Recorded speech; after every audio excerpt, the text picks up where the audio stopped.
তারেক রহমান কিছুদিন আগে একটা বিবৃতি দিয়েছিল ফেসবুকে যে আমি দেশে আসে এটা আমার একক সিদ্ধান্ত না।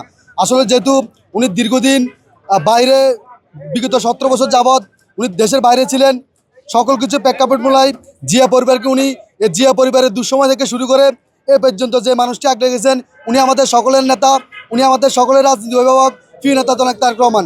উনি আসার উপলক্ষে আজকে সারা বাংলাদেশ, আমরা বাংলাদেশের শেষ প্রান্ত থেকে ওই নোয়াখালী লক্ষ্মীপুর থেকে কিউব হোল্ডিংসের গল্পে সেই রেখাটি আঁকা হয়েছিল আজ থেকে 1 যুগ আগে। নকশাই আমাদের ভাষা। Cube holdings limited. Lakshmipur Ramgati উপজেলা থেকে আমরা আজকে এখানে উপস্থিত হয়েছি।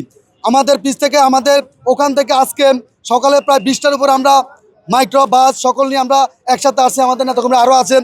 আসলে উপস্থিতি তারেক রহমান আশাকে কেন্দ্র করে এদেশের সাধারণ জনগণ যে উম্মাদ সৃষ্টি হয়েছে, যে হাসি খুশিভাবে ওনারা মনে করে আমরা যেমন আমাদের মুসলমানের জন্য বছরে 2টি ঈদ হয়, ঈদুল ফিতর এবং ঈদুল আজহা।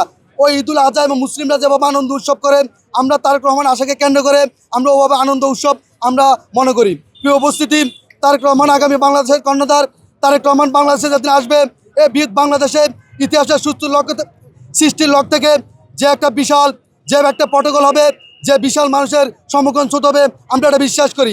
আমরা বিশ্বাস করি তারেক রহমানের যে ভাষা, তারেক রহমানের যে স্বপ্ন, যে বাংলাদেশকে নতুন রূপে ফিরিয়ে নেওয়ার জন্য ওনার যে কর্মসূচি, মহিলাদের জন্য যে স্বাস্থ্য কার্ড এবং আপনার ফ্যামিলি কার্ড, ওগুলো সকল কিছু মূলাই আমরা এক নতুন বাংলাদেশ স্বপ্ন দেখতে পাচ্ছি।